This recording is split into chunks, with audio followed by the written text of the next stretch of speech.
राजस्थान के पूर्व मुख्यमंत्री वसुंधरा राजे ने सोमवार को छोटी खाटू में आयोजित आचार्य महाश्रमण मर्यादा महोत्सव में कहा कि जैन धर्म का मूलाधार अहिंसा है और किसी भी जीव या प्राणी के जीवन को नुकसान पहुंचाना हिंसा के अंतर्गत आता है।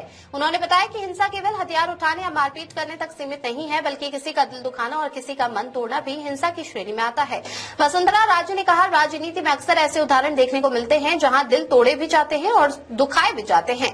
उन्होंने बताया कि राजमाता विजया राजे सिंधिया ने उन्हें ये शिक्षा दी है कि जीवन में किसी का मन आहत नहीं करना चाहिए और वे इसी मार्ग पर चल रही हैं। पूर्व मुख्यमंत्री ने कहा कि जैन धर्म प्रत्येक जीव के प्रति करुणा और संवेदनशीलता सिखाता है। किसी के साथ अन्याय करना, किसी का अधिकार छीनना या किसी के मन को चोट पहुंचाना भी अधर्म के समान है। उन्होंने कहा कि भागदौड़ भरी जिंदगी में लोग भगवान के स्मरण के लिए समय निकाले तो जीवन की कठिनाइयां कम हो जाती हैं।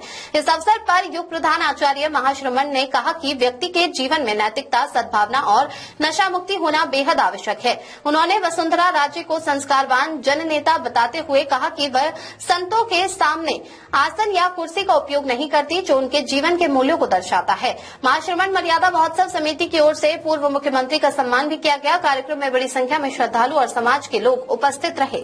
किसी को मारना ही सिर्फ हिंसा नहीं होती है, अलग अलग किस्म से मार होती है। किसी का दिल दुखा दो तो भी एक किस्म की हिंसा है, क्योंकि वो भी मारा है किसी को। किसी का दिल तोड़ दो तो भी एक किस्म का हिंसा है। और आत्मा को अगर सता दो किसी के, तो मैं समझती हूँ कि वो भी एक किस्म की हिंसा है। राजनीति के अंदर महाराज एक चीज हो जाती है, वो छोटे स्तर पे जब अपन लड़ते हैं चुनाव, कि ये आदमी मेरे खिलाफ चुनाव लड़ रहा है तो इसको तो खत्म करके छोड़ना है, और अगर खत्म करके छोड़ देंगे तो हमारे आगे की राजनीति में